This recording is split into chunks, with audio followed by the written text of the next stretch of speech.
하나님의 말씀 함께 보겠습니다. 신약성경 마태복음 7장 7절에서 11절까지의 말씀입니다. 마태복음 7장 7절에서 11절까지의 말씀을 제가 봉독해 드리겠습니다. 구하라, 그리하면 너희에게 주실 것이요. 찾으라, 그리하면 찾아낼 것이요.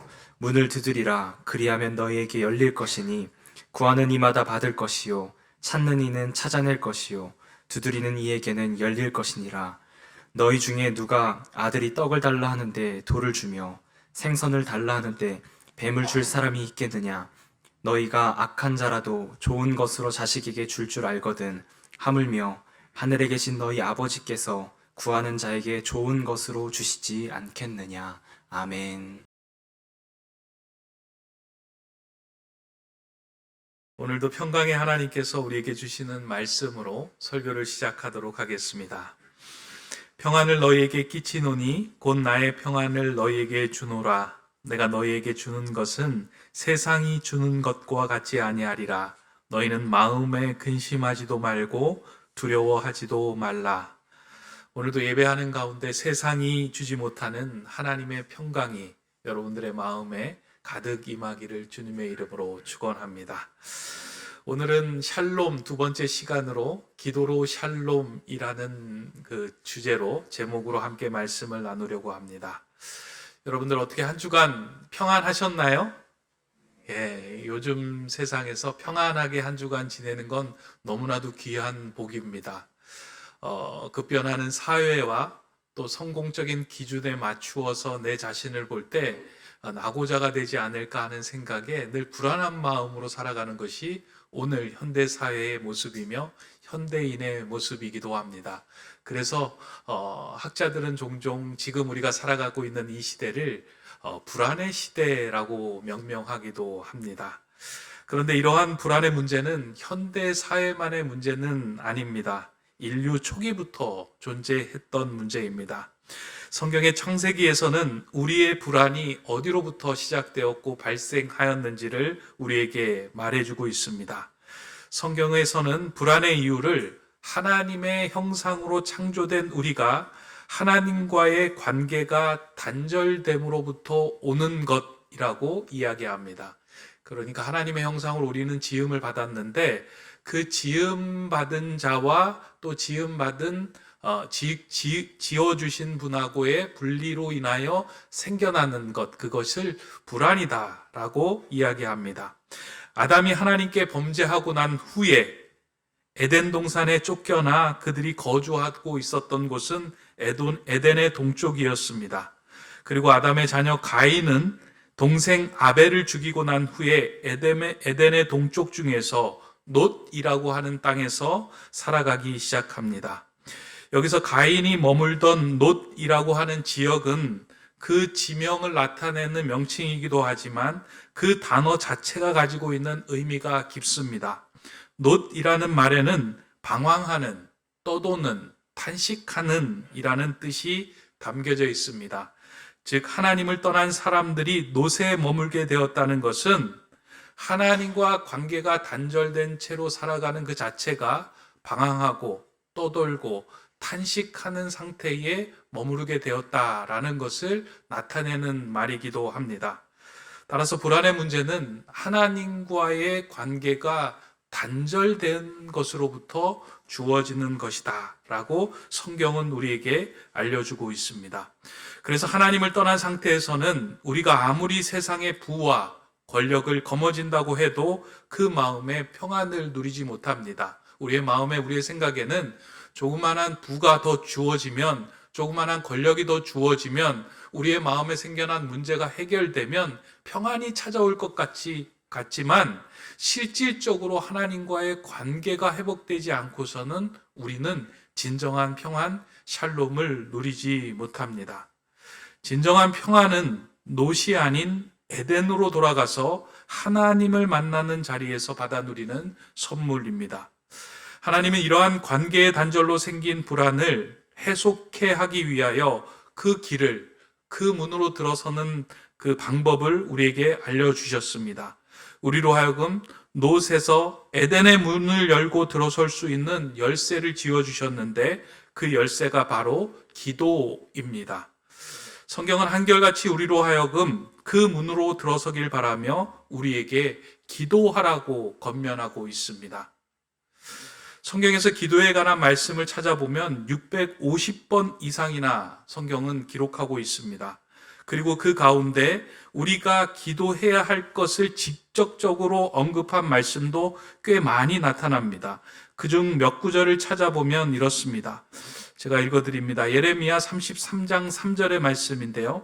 너는 내게 부르짖으라. 내가 내게 응답하겠고 내가 알지 못하는 크고 비밀한 일을 내게 보이리라. 너희가 기도하는 자리에 들어설 때 너희가 알지 못하는 크고 비밀한 계획들을 너희에게 보여주시겠다라고 약속하신 말씀입니다. 요한복음 15장 7절에서 예수님은 이렇게 말씀합니다. 너희가 내 안에 거하고 내 말이 너희 안에 거하면 무엇이든지 원하는 대로 구하라. 그리하면 이루리라. 빌립보서에서는 이렇게 말씀합니다. 아무것도 염려하지 말고 다만 모든 일에 기도와 간구로 너희 구할 것을 감사함으로 하나님께 아뢰라. 그리하면 모든 지각에 뛰어난 하나님의 평강이 그리스도 예수 안에서 너희 마음과 생각을 지키시리라.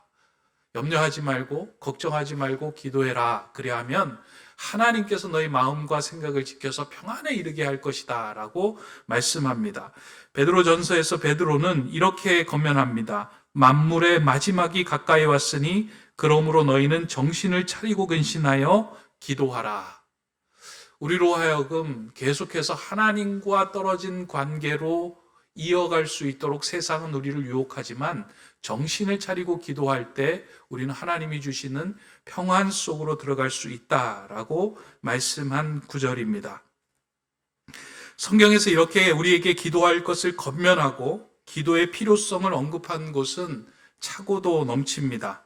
또한 예수님께서 이 땅에 오셔서 제자들에게 기도를 가르쳐 주시며 또한 그 기도의 삶을 사실 것을 말씀하며 본인도 그 기도의 본을 보이시는 삶을 살았습니다.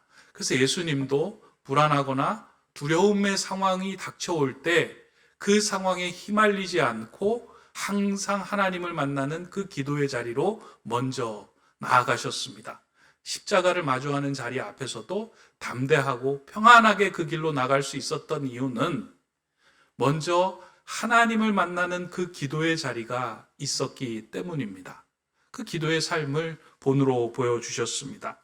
오늘 본문에서도 예수님은 우리로 하여금 구하고 찾고 두드릴 것, 기도해야 할 것을 말씀하시면서 왜 우리가 구하고 찾고 두드리며 기도할 때 평안의 삶을 누리게 되는지 그 이유에 대해서 오늘 본문은 우리에게 몇 가지로 말씀해 주고 있습니다. 먼저 오늘 우리가 읽은 본문 9절의 말씀을 제가 한번 다시 읽어드립니다. 너희 중에 누가 아들이 떡을 달라 하는데 돌을 주며. 예수님께서 하신 말씀입니다. 구하고 찾고 두드리면 하나님께서 응답하실 것입니다.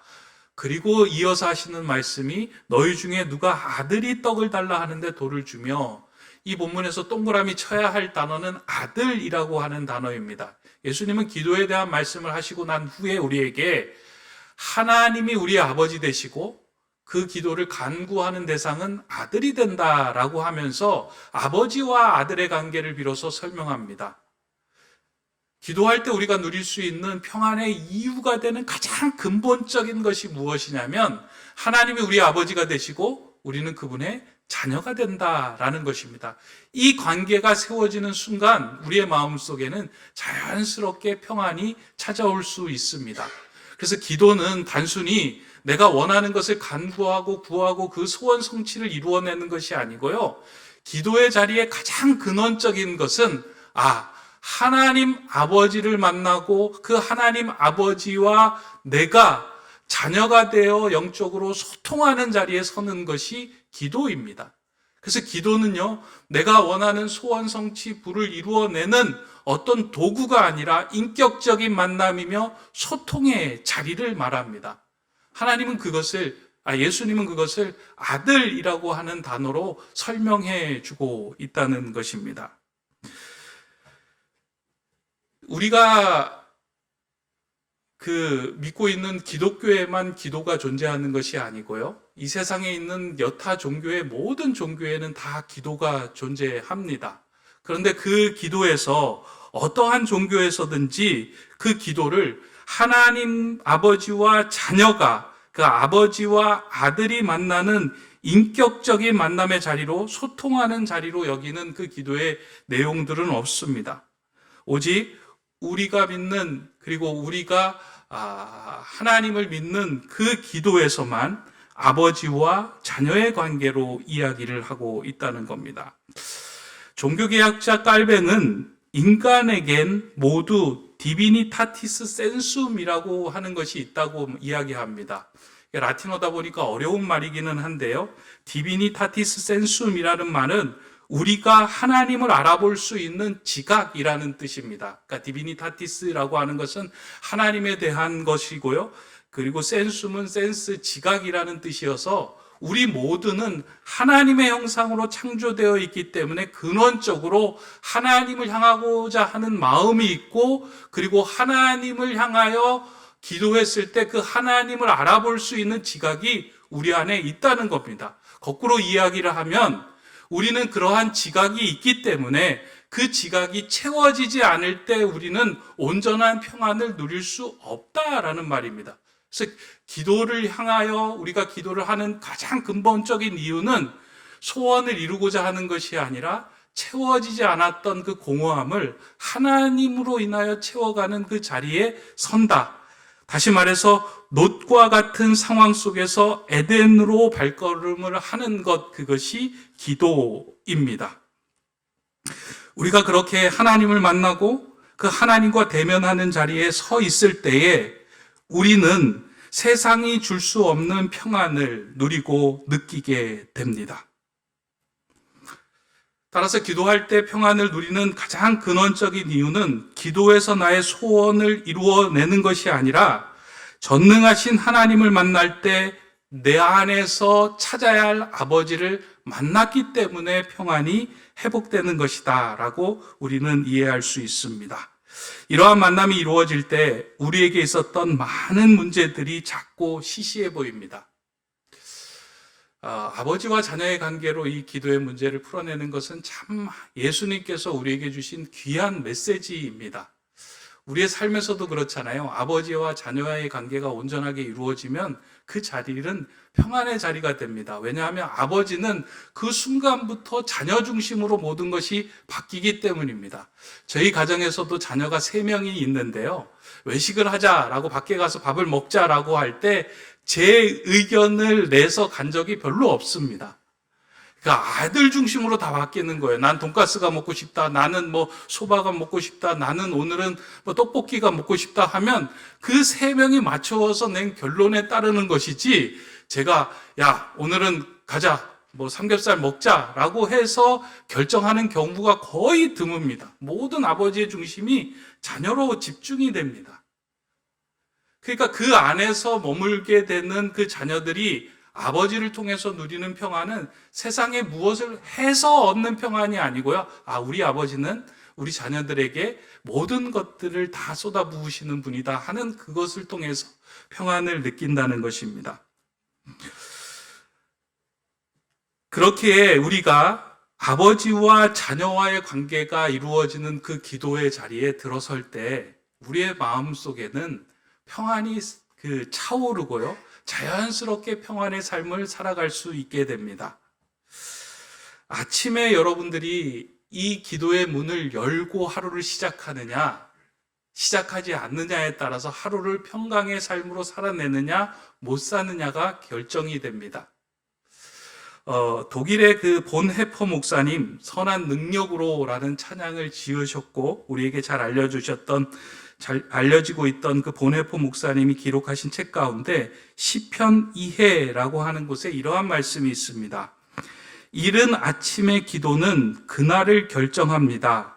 우리가 부끄럽게 낭비한 시간, 이기지 못한 유혹들, 연약함과 낙담 속에서 일하는 것, 다른 사람들과의 교제나 우리의 생각에서 나타나는 무질서함과 방종은 종종 아침 기도의 소홀함에서 비롯됩니다. 이 본헤퍼 목사님이 한 그 말씀이 무엇이냐면 아침 기도를 통하여 하나님을 만난 자는 그 하루 종일의 삶 속에서 소홀함이나 방정함으로 살아가지 않게 된다. 왜냐하면 우리 안에 담겨진 그 평안과 평강의 옷을 입고 성실하게 살아감을 통하여 하나님께서 주시는 평안의 삶을 살아낼 수 있다라고 말합니다. 여러분들은 어떠신가요? 이 아침에 이러한 평안의 옷을 입고 하나님을 만남으로 하루를 시작하나요? 아니면 그냥 내 생각, 내 계획대로 하루를 시작하고 계십니까? 목회를 하면서요, 목회자가 말 실수를 하거나 행동 실수를 할 때 그로 인해서 상처를 받거나 힘들어하는 경우가 참 많이 있습니다. 그러다 보니까 말도 조심해야 되고 행동도 조심해야 되는데요. 하나님께 집중하며 아침에 하나님을 만나고 아침 기도가 정말 소홀할 때는 그런 이야기들이 툭툭 튀어나올 때가 있습니다. 그런데 아침 기도에 하나님께 조율되고 하나님께 온전히 평강의 옷을 입혀달라고 집중하며 그 시간을 정말로 중심으로 사용할 때는 그 하루의 삶이 평강으로 이루어질 때가 참 많이 있습니다. 그래서 저도 아침마다 눈을 뜨는 그 순간부터 제가 하는 기도가 있습니다. 평강의 하나님, 저에게 하나님의 평강을 좀 주십시오. 제 생각과 행동들을 지켜주셔서 제가 오늘 만나는 사람들에게 주님의 평안을 전하게 해주십시오. 제가 오늘 주님의 평안을 전하는 그릇으로 사용되게 해주십시오. 그 기도가 가장 먼저 제가 눈을 뜨고 입을 열 때 마음으로 하나님께 드리는 기도입니다. 그렇게 기도 드리고 난 후에 한 사람 한 사람 만날 때 제 마음이 달라지는 것을 많이 경험합니다.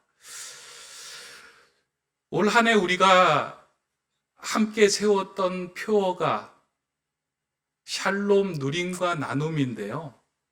진정한 평안과 샬롬을 누리기 위해서 이 아침의 문을 열지 않으면 저는 결코 누릴 수 없다라고 생각합니다. 왜냐하면 평안이라고 하는 것은 우리가 만들어낼 수 있는 것이 아니고요. 평안의 근원이신 하나님께 붙어 있을 때 우리에게 전가되는 하나님의 선물이기 때문입니다.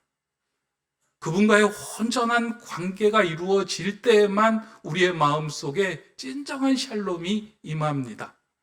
그 샬롬을 누릴 때에만 우리는 평안의 삶을 살아갈 수 있습니다. 올 한 해 제가 여러분들에게 좀 권면을 해드립니다. 여러분들의 아침 기도가 이 평안의 기도로 시작했으면 좋겠습니다. 지금까지 여러분의 간구들이 많이 있었을 거예요. 오늘 누구를 만납니다. 이 문제를 해결해 주십시오. 오늘 우리 자녀들이 이런 일들이 만납니다. 이런 상황들에 대해서 하나님 책임져 주십시오라고 하는 기도들도 있겠지만 먼저 하나님 내 안에 주님의 평안이 담기게 해 주십시오. 그리고 그 평안을 전하는 도구로 그릇으로 사용되게 해 주십시오. 이 기도를 먼저 우리가 하고 시작하는 그런 하루들이 여러분들에게 있기를 바랍니다. 그런 도전들을 저와 여러분들이 올 한 해는 함께 해주시기를 바랍니다. 그래서 올 한 해는 우리의 마음을 노새 두는 것이 아니라 에덴에 거하시는 아버지께 둠으로 그 평안을 누리며 살아가기를 소망합니다. 오늘 본문에서 또 한 가지 또 살펴보아야 하는 것은 예수님께서 우리로 하여금 기도할 때 평안을 누리게 되는 이유를 말씀하고 계시는데요. 본문 11절의 말씀입니다. 너희가 악한 자라도 좋은 것으로 자식에게 줄 줄 알거든 하물며 하늘에 계신 너희 아버지께서 구하는 자에게 좋은 것으로 주시지 않겠느냐. 자식과 아버지의 이야기를 다시 한번 언급하면서 아버지는 우리에게 좋은 것을 주시는 분이다라고 말씀해 주고 계십니다. 그러니까 우리가 구하고 찾고 두드릴 때 하나님은 우리의 아버지가 되어 주셔서 우리가 생각하고 간구하는 것 이상의 좋은 것을 주시는 분이다. 그러니 기도한 후에는 염려하거나 걱정하지 말아라 라고 우리에게 말씀해 주고 있습니다. 그런데 이 말씀이 가끔 이해가 되지 않을 때가 있습니다. 왜냐하면 우리는 기도하고 난 다음에 그 기도가 응답되지 않았다라고 생각되는 기도들이 많이 있기 때문입니다. 그러니까 내 기도가 기각된 것처럼 느껴지는 기도에 대한 경험들이 많이 있습니다. 내 뜻하고 전혀 다른 방향으로 이루어져서 마음에 불편함이 생기는 기도들이, 응답들이 종종 있기도 하기 때문입니다. 그러나 긴 호흡으로 보았을 때는 그 기도의 기각까지도 하나님께서는 우리에게 더 좋은 것으로 베풀어 주시는 계획이다라는 것을 깨달을 때가 많이 있습니다. 저에게도 오래된 일이지만 하나님께 기도하는 일이 응답되지 않아서 낙심했던 순간이 있어요. 아마 제 생애에서 처음으로 그렇게 하나님을 붙들고 기도했는데, 간절히 간구했는데 그 기도가 기각되어서 한동안 이렇게 마음이 많이 섭섭하고 낙심되고 힘들었던 그런 순간이 있습니다. 이렇게 오래전 일인데요. 제가 자라던 고향 시골에서는 그 고등학교를 입학할 때는 그 시험을 봐서 학교를 입학을 했습니다. 중학교 1학년 들어가서는 그렇게 공부를 이렇게 못하지 않았는데, 어느 순간 친구들과 어울려서 놀다 보니까 제가 중학교 3학년 끝자락에 서 있는데, 고등학교 입학해야 하는 성적이 너무나도 간당간당한 거예요.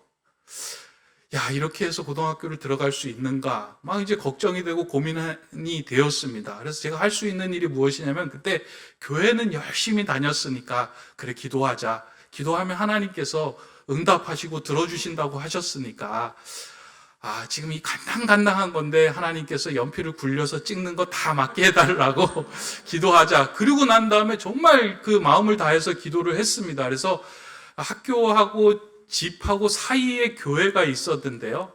학교에 가서 공부하고 집으로 돌아올 때, 어두울 때에도 그 지하에 내려가가지고 하나님 도와주십시오. 하나님 도와주시면 열심히 살겠습니다. 라고 대놓고 그렇게 기도했던 시간이 있습니다. 중학교 3학년 어린 나이에 그렇게 하나님께 도움을 간구하며 기도를 했는데요. 시간이 흘러서 고등학교 이제 입학 시험을 보는 날이었습니다. 그래서 열심히 시험을 치르고 나왔습니다. 이 정도면 됐겠다 하고 나왔는데, 시험 그 합격 발표 날 보니까 제 이름이 없는 거예요. 얼마나 낙심됐겠습니까? 어린 나이에. 그래서 이제 물어물어 수소문해서, 제가 떨어질 일이 없는데요. 왜 떨어졌습니까? 하고 이제 물어보니까 뭐 잘 알려주지는 않은데, 안타깝게 이제 1점 차이로 떨어졌다 하니까 더 속이 막 상하는 거예요. 그 연필을 굴렸어. 좀 찍어도 찍은 걸 좀 맞춰주시면 좋았을 터인데, 1점 차이로 떨어뜨린 게 하나님에 대한 원망과 섭섭함이 너무나도 찾아오더라고요. 그리고 부모님 보기도 부끄럽고, 교회 친구들 보기도 부끄럽고, 학교의 사람들 보기도 부끄럽고, 그러다 보니까 많이 위축되고 낙심되고 막 자존감이 너무 낮아진 거예요. 하나님 왜 저에게 이런 시련을 주십니까? 막 그런 생각이 들 정도로 너무 낙심이 되었습니다.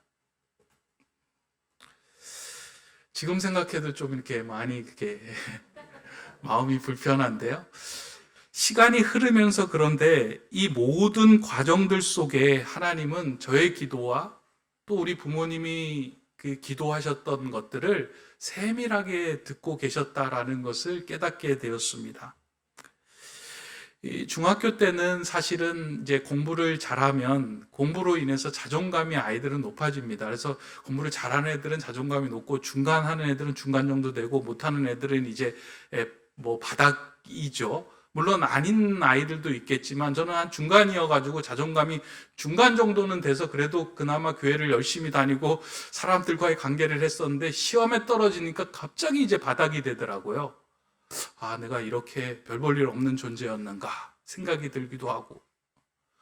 그런데 하나님께서는 조금 성적이 낮은 그 학교에 저를 들어가게 하시면서 그 학교에서 저를 단련하시고 빚어가시고 다듬어 가시는 계획과 프로젝트를 모두 갖고 계셨더라고요. 나중에 알게 되었어요.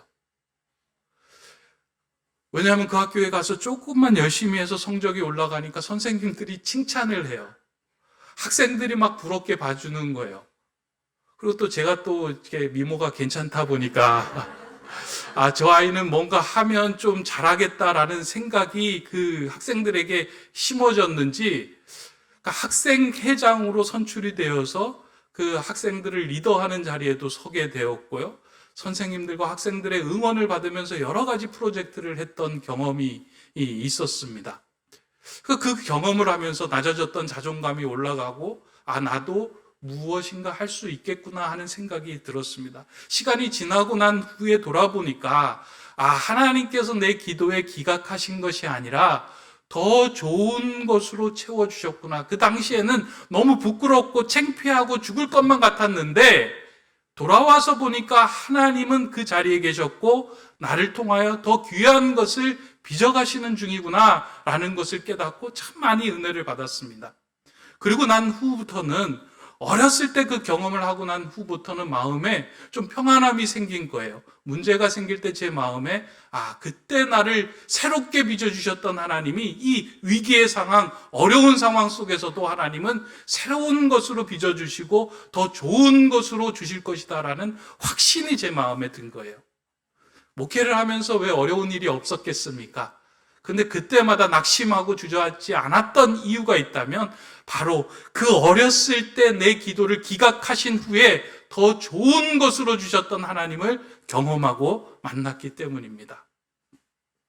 이 아침에 오래전 이야기를 꺼내서 구구절절 말씀드리는 이유는, 아마 우리의 삶 속에서 여러분들도 그런 경험, 또 그런 기도에 대한 안타까움을 가지며 신앙생활 하실 때가 종종 있으리라고 생각이 됩니다. 그런데 여러분들 결코 낙심하지 마시기 바랍니다. 우리 아버지 되신 하나님은 우리가 생각하는 것 이상으로 더 좋은 것을 준비하고 계시고 그것을 우리에게 주시는 분이기 때문입니다. 그래서 우리가 기도할 때 평안을 누릴 수 있는 이유는요, 기도한 후에 그 기도의 책임은 하나님이 붙들고 계시기 때문입니다. 자녀들이 아버지에게 이야기하잖아요. 나 이런 문제가 있어요. 나 이런 문제를 풀어야 돼요. 그러면 그 얘기를 한 그 순간부터는 그 문제는 자녀의 문제인 동시에 아버지의 문제가 돼서 그 아버지가 그것을 붙들고 책임지고 해결해 주십니다. 더 좋은 것으로.